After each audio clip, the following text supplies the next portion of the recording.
Today we're gonna dive headfirst into the wide world of mangroves and how to grow this beautiful tree in your reef tank. Let's go.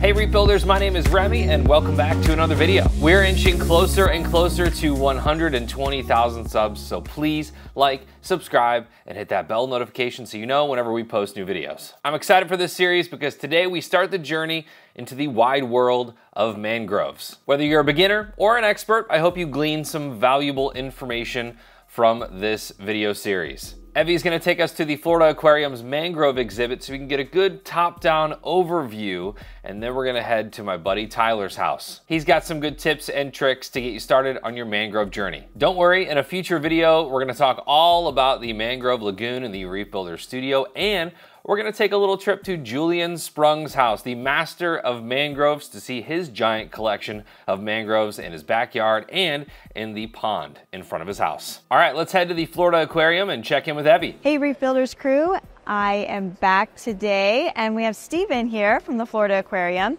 And we've come to check out their exhibit here in the state of Florida. Steven, talk to me a little bit about your mangroves. How old is this? How long have you been here? So these mangroves have been here since 1995, since the day we opened.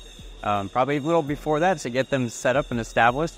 Back then it was a big to-do, a big new idea to have mangroves indoors. We had to get permitting and Florida Fish and Wildlife involved. It was a big accomplishment. So this exhibit here is where they all started. They grew super high and reached all the way over there, and now we have mangroves living on that side as well. But they've been here for 25 years. We grow them out. We add new on occasion. We have some smaller ones down at the end. And then we also use their propagulls for conservation efforts around Tampa Bay. Right, so I saw those hanging from the tree in certain areas. How old does the plant or the tree have to be before it produces those? I don't know that exact number, but with my experience, I would say at least 3 years. At least 3 years? So they start producing propagulls to produce a good amount, instead of almost like a fruit tree, you know? Right. When does it start producing fruit? And you collect every day in here? We do, yeah. There's a propagull season. This is about that time. If you look real closely, you can see them all hanging down, and we collect them when we do our cleaning in the morning. And we save them and we plant them out and give them away. Oh, wow. So you actually spread the love Definitely. Of everything that is growing in here. Talk to me about the importance of the mangroves in habitats, wild or even in controlled ones like this. Right. In an aquarium zoo setting, you can show the public what it's supposed to be like out in nature. And then even for our inhabitants of our fish here, we can give them a more natural environment in an aquarium setting. So it's our ultimate goal is, we got red drum and some snapper in here, and they just love it. But even for the aquarium hobbyists, it's becoming popular now to go above the tank, you know, take life above the tank, show the full picture, not just a square box. And mangroves are a great opportunity to do that. Their ability to provide habitat through their entire shape and size. They're so unique about their root system down below. That's where they fish have nurseries and fish ecosystems. In their middle ground, they have invertebrate habitat, mangrove snakes and mangrove crabs. And then above, they provide habitat for birds and nesting areas for shoreline. Wow.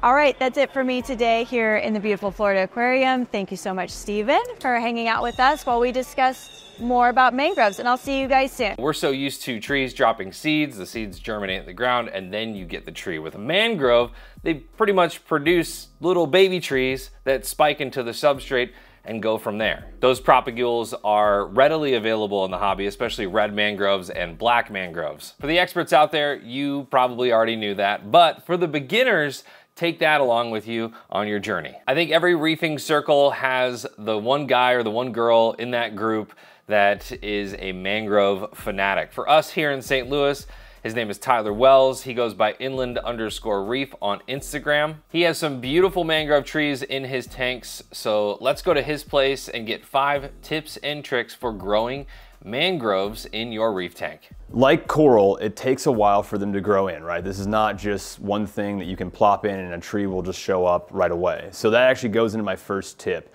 So what I've been doing actually is elevating that mangrove propagule up. So that way just the base of the propagule itself is underwater. So that way the roots don't dry out. And what I do is I take a clear acrylic rod and I use some fishing line and I tie that propagule to that acrylic rod. And I plant that rod into the rock or substrate and let that be sort of the base of where the mangrove is.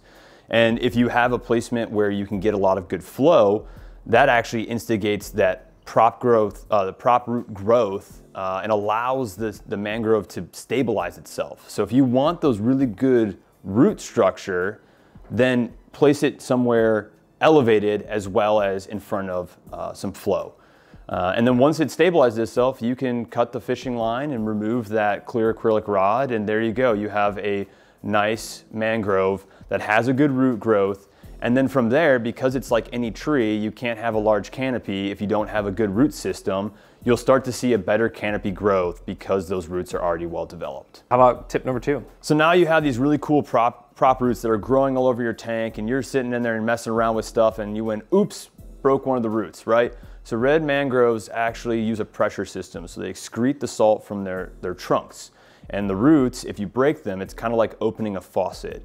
And that will then not allow that osmotic pressure to sort of push that salt out as it's bringing its nutrients in from the water column in. I take that same super glue gel you use to glue your frags down, and I essentially am cauterizing the wound. I just take super glue gel and I cover it up and make sure that I have essentially encased that broken area as best as I can.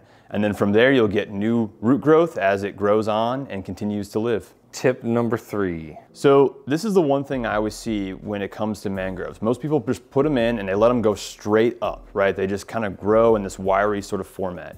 If you really want that canopy, you have to either cut your mangroves or use wire to sort of shape them.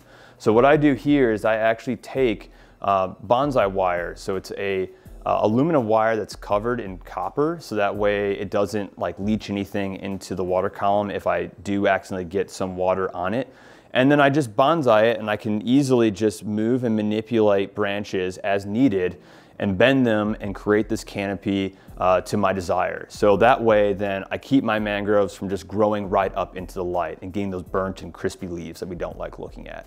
Number 4. So number 4, this might be sort of a hot take when it comes to what you see commonly on the internet. So I live in St. Louis, which means that I live in an area that has a high relative humidity. And mangroves live in very sort of semi-humid environments, kind of in those mud flats. It's usually very, very humid. I do not spray my red mangroves. Red mangroves do not excrete salt from their leaves. That's a common misconception. They excrete them actually from their trunks. So you'll normally see salt creep coming around the edges of the water line on the base, like on the trunk of the tree itself. So if you want to spray anything, spray there. Now I know we have Jack, who's done a video at the Reef Builder Studio, and he's talking about the spray system that they have on that tank there. And that I think is a great idea because Denver, because of its elevation, has a very low humidity level. And so by allowing the spray, the spritz process to spray the actual mangroves, it creates a relative humidity around those trees, which will help its growth and help that the leaves from not drying out in that very, very non-humid environment. All right, number 5. Say you want larger mangroves, but you don't want to grow them in your tank to start.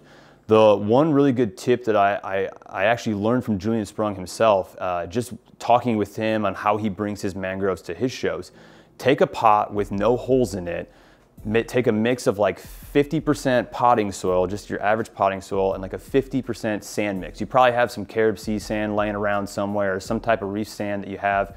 Mix that up, plant your propagules in there, and because you don't have a hole in it, just fill it up with some fresh tap water. Stick it in a windowsill and let your mangroves grow. You can let them grow, shape them, bonsai them however you want. And then from there, you can remove them and transition them into the saltwater tank of your desire. And you got one more bonus tip. Yeah, one bonus tip. So lighting is kind of an important topic when it comes to mangroves. These are actual trees, right? So when you're setting up a reef tank and you want a mangrove, lighting shouldn't be an afterthought for the mangrove tree itself. I've grown mangroves under blue light. I've grown them under white light. Currently, you can see that most of these are grown under white light. But the one thing is that regardless of what color spectrum or however you want to view them, just make sure that the light is intense and you have a long enough duration. So these lights that I run them on are about 12 hours every day. And that gives the tree enough light over the entire day to have a healthy growth pattern. And you got one more bonus tip for us. Say you don't want to elevate your mangrove in any sense, you just want to plant it in your reef. What I would say is start out with a propagule that has no roots, but the really cool thing that you can do, and this is something that happens in the wild, you can plant that propagule right in the sand underwater. The tree will grow out of the water eventually. You might lose leaves along the way, but eventually once it breaks that water line, you will start to have a nice mangrove tree growth that you would see normally in like trees that I have here. It might take a little bit longer, but that is an opportunity. You can grow mangroves underwater in a saltwater tank.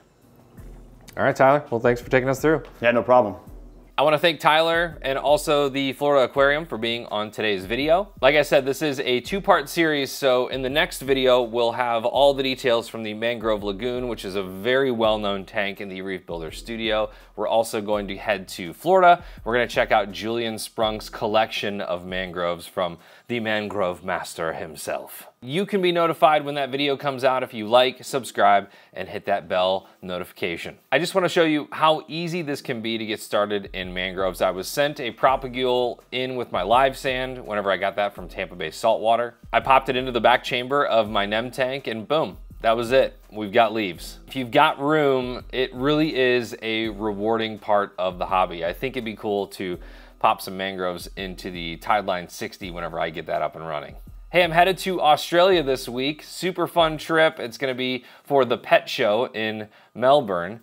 So if you are in that area, make sure to stop by that convention and say hi. I'm gonna be doing some reef therapies live with Evie, and we'll also have some fun content from Down Under soon. Thanks for joining, and I will see you in the next one.